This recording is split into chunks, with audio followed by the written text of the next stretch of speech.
위한 복음이라는 말씀으로 신혜진 목사님 설교해 주시겠습니다.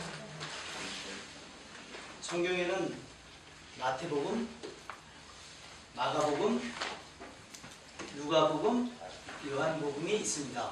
우린 이 네 권의 책을 복음서라고 합니다. 복음서만 복음이야? 그렇지 않고 사실은 성경 전체가 복음이다라는 것을 어제 저녁에 우리는 들었습니다. 그래서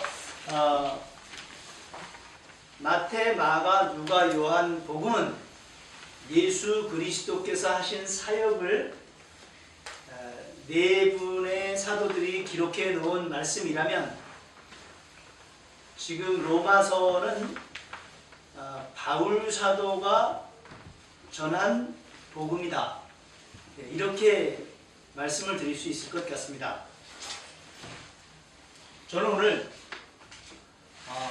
바울이 전한 복음의 내용은 어떤 것인가, 그리고 바울은 왜 그 복음을 전해야 했나, 또 한 가지는 이 복음이 바울에게는 어떤 영향을 미쳤나, 이런 내용들을 같이 살펴보기를 원합니다. 어제 유 목사님이 저한테 바톤을 넘기신 로마서 서론은, 사실 로마서 제가 서론을 하면 늘 파워포인트로 했기 때문에 오늘은 파워포인트 준비를 안 해서 여러분에게 그려드려야 되잖아요. 자, 여러분 이제 여기 잠깐 보시면서 그림을 그려드리겠습니다. 여기 지중해가 이렇게 있습니다. 지중해가 이렇게 있으면 지중해의 동서남북 어쪽에 이스라엘이 있겠습니까? 위쪽. 동남쪽까지. 굉장히 구체적으로 동남쪽에, 동쪽이면서 조금 약간 아래입니다. 약간 아래쪽이죠. 중간은 아니고 중간보다 조금 아래인 거 맞는 것 같습니다. 동쪽에 있습니다. 그 지중해 위로 맨 끝에 무슨 나라가 있겠습니까?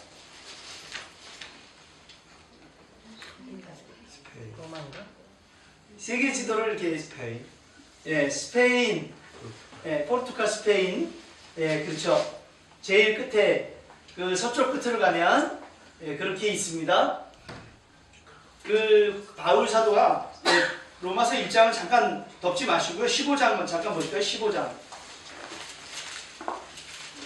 분명히 아까 1장에서 말씀하는 것처럼 바울 사도가 편지를 쓰는 거고요. 로마에 있는 성도들에게 쓰는 건데, 어제 유 목사님이 말씀하셨듯이 로마 교회는 한 교회가 아니라 작은 가정교회, 작은 가정에서 모이는 가정교회들이 여러 개가 있는데, 정확하게 그냥 여기서 거론된 가정교회가 3개 내지는 5개 정도 되지 않을까, 이렇게 봅니다. 여기서 거론된 것만. 자, 그런데 그 가정교회에 왜 편지를 하게 됐는가, 이런 내용을 먼저 말씀을 드려야 될 것 같아요. 왜 편지를 하게 됐는가? 사실 요즘은 별로 그런 일이 없는데요. 지금 여기는 그럴 사람이 별로 거의 없는 것 같아요. 신문 씨가 대련에 혼자 있었죠. 대련에 혼자 있었고, 어머니는 일단 장춘에 계셨고요, 그죠? 신문 씨는 어머니에게 자주 전화드립니까? 그러진 않죠? 아들들이 원래 자주 전화 안 합니다. 자주 전화는 안 하는데,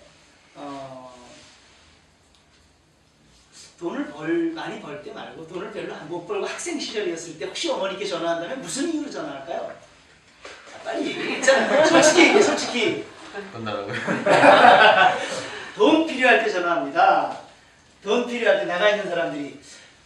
그런 것처럼 바울 사도도 그 로마라는 곳에 자기가 세운 교회도 아니에요. 그런 교회에 왜 편지를 해야 됐을까? 15장 한번 보죠. 15장 21절, 20절 볼까요? 20절.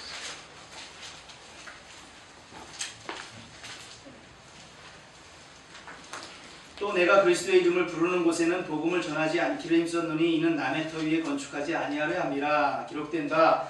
주의 소식을 받지 못한 자들이 볼 것이요 듣지 못한 자들이 깨달으리라 함과 같으니라. 그러므로 또한 내가 너희에게 가려 하던 것이 바울이 로마 교회에 가려고 하던 것이 여러 번 막혔더니 이제는 이 지방에 일할 곳이 없고 바울이 지금 일하고자 하는 그 아시아 지역에 그리고 유럽 지역에 쉽게 설명을 드리면 아가야 지역, 그 고린도, 아테네 그쪽 지역과 그 위에 빌립보 있는 지역, 이 마게도니아, 아가야 이쪽 지역에 소아시아 지역에 23절 그 얘기거든요. 이 지방에 일할 곳이 없어요. 또 여러 해 전부터 언제든지 어디를 가고 싶어요? 스페인을 갈 때 너희에게 가기를 바라고 있었으니 서바나를 갈 때 너희에게 가기를 바라고 있었으니 이는 스페인으로 가는 길에 지나가는 길에 너희를 보고 먼저 너희와 사귐으로 얼마간 기쁨을 가진 후에 로마 교회에 가서 로마 교회 교인들과 사귀고 그래서 로마 교회 교인들로 말미암아 기쁨을 얻고 너희가 그리로 보내주기를 바랍니다. 로마 교회가 바울을 스페인으로 서바나로 파송해 주기를 바란다.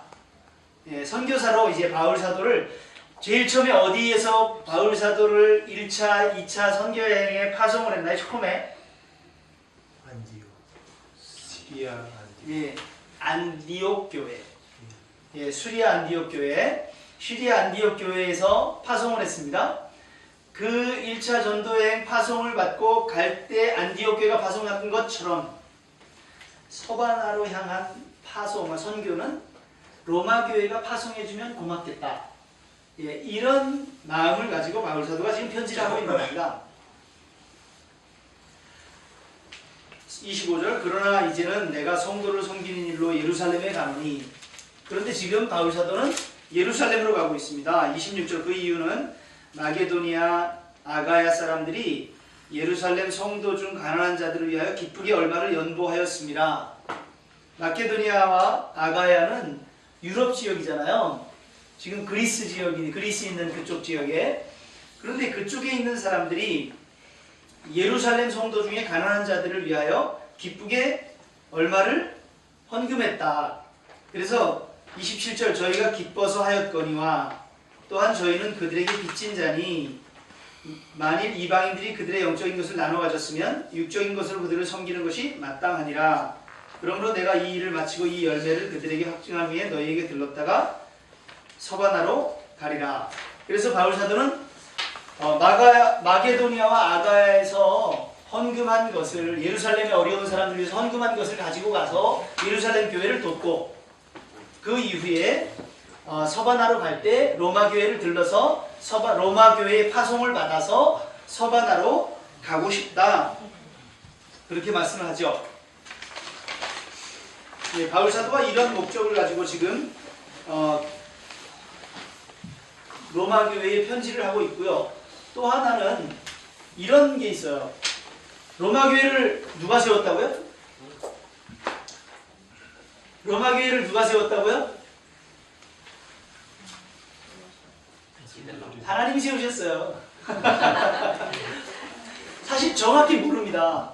모든 길은 로마로 통한다 그래서 오늘날도 저기 중국에서도 한국에 오셨지만 하여튼 돈 있는 곳에 사람이 모이잖아요. 로마에 돈 되는 일들이 있었겠죠. 사람이 많고 그 다음에 황제가 있고 그러니까 사람들이 모이는 곳이었어요. 그렇게 모이다 보면 유대인들이 모이겠어요? 안 모이겠어요?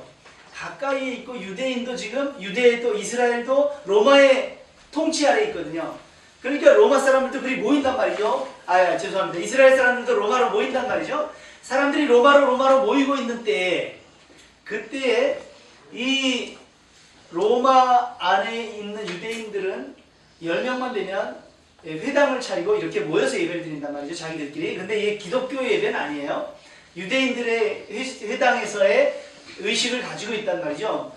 자, 그러고 있는 상황에서 유대인들이 다 그러면 기독교인이 아닌 유대인들만 모이겠느냐? 그렇지 않거든요. 기독교인 된 유대인들도 그 회당에 섞여 있었을 거예요. 그런데 유대인들이 자기들 방식대로 하나님 앞에 모이고 있는 그 모임 가운데 이제 기독인들도 크리스찬들도 들어갔을 거예요.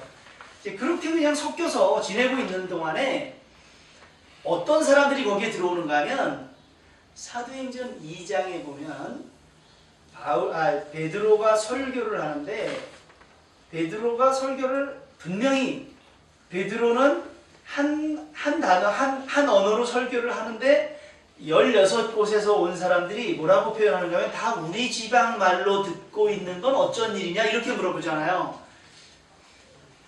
그래서 그걸 우리 첫 번째 방언이라고 거기 얘기하잖아요. 다 우리 지방 말로 듣게 되는 건 어쩐 일이냐. 예를 들면 이런 거죠. 제가 지금 이렇게 설교를 하는데 신문이 형제 중국어로 막 듣는 거예요. 네.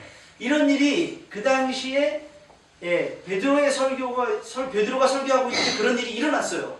그래서 중국에서 온 사람들뿐만 아니라 일본에서 온 사람, 미국에서 온 사람, 이렇게 해서 로마에서 온 사람도 거기에 와서 들었단 말이죠. 거기 와서 듣고 우리 조금 전에 190장 찬송 드릴 때 성령이여 강림하사 이런 찬양할 때 저 처음에 딱 그 찬양하는 순간 무슨 생각이 떠올랐냐면 저 어릴 때 제가 서현이 말할 때 어머니 따라서 구역 예배 가면 할머니 하나 거기 몇 분 모여서 예배 드릴 때 찬송 드리는 레파토리 중에 하나예요. 그거 190장. 네, 성령이여 강림하사 그것도 아주 성령이여 강림 이렇게 부르거든요. 그때 그래서 제가 의도적으로 살짝 빨리 불렀어요. 그러지 않으려고요. 그런데 그렇게 그 로마에서 유대인들끼리 모이는 그 자리에 로마에서 유대인들이 모이는 그 자리에 어떤 사람들이 들어왔는가 하면 오순절 성령 강림을 경험한 사람들이 들어왔어요. 베드로를 통하여 오순절 성령 강림을 경험한 사람들이 들어와서는 가만히 있었겠어요? 시끄러웠지. 왜냐하면 이 유대인 회당에서 유대인 방식으로 하나님을 섬기고 있는 사람들, 구약적 그리스도인들이거든요. 구약적인 신앙인들이 예배드리고 있는 자리에 성령을 받은 그리스도인이 들어오면, 성령의 다스림을 받는 사람이 들어오면 이 구약적 예배 가운데 바뀌어야 되는 게 너무 많은 거예요. 예를 들면 11조를 드리면 어디 간다고요, 목사님?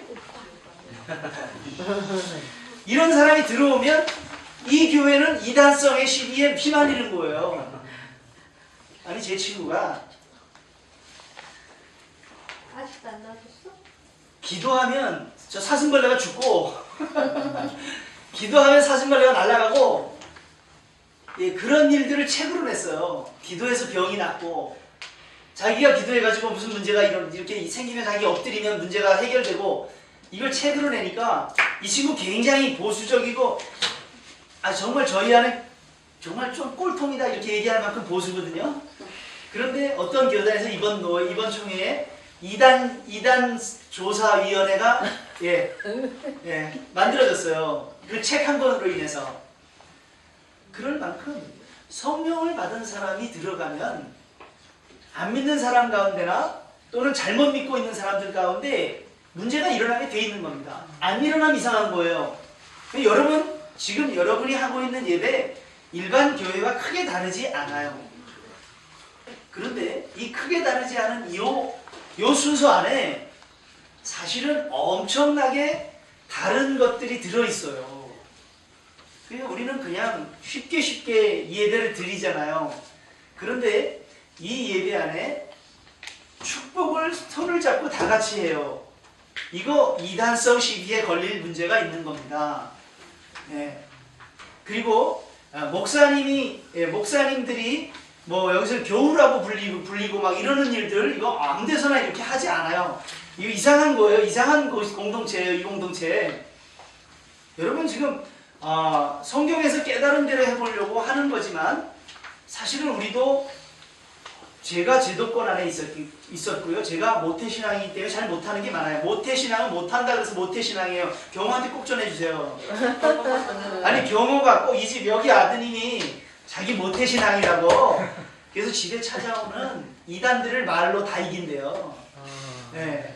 자기 모태신앙한테 돌려보낸대요. 다. 모태신앙은 못하는 게 모태신앙. 태기 보세요. 못하잖아요. 못하는 사람이 모태신앙이라니까요. 네. 그래서 제가 모태신앙이에요. 모태신앙. 모태신앙의 한계가 뭐냐면 우리가 제도권 안에 자라면서 제도권에서 길들여진 게 있어요. 길들여진